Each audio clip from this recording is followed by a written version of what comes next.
पश्चिम आशिया संघर्षाच्या संदर्भात कॅबिनेट सुरक्षा समितीची बैठक समग्र शासकीय दृष्टिकोनातून परिपूर्ण काम करणारा असा मंत्री आणि सचिवांचा समूह तयार करण्याचे पंतप्रधानांचे आदेश.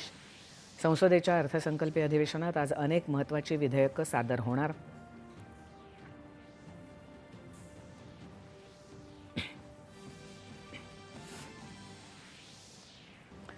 राज्यांना व्यावसायिक LPG पुरवठ्यासाठी केंद्र सरकारकडून 20% अतिरिक्त वितरण आजपासून सुरू.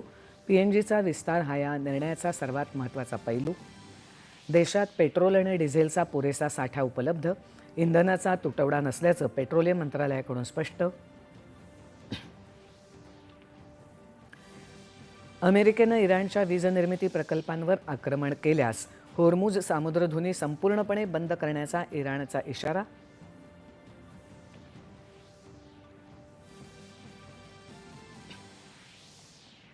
निसर्गोपचार निसर्गाशी साहचर्य राखणाऱ्या जीवनशैलीला प्रोत्साहन देत असल्याचं उपराष्ट्रपती CP राधाकृष्णन यांचं पुण्यात निसर्गोपचार आश्रमाच्या स्थापना दिन कार्यक्रमात प्रतिपादन.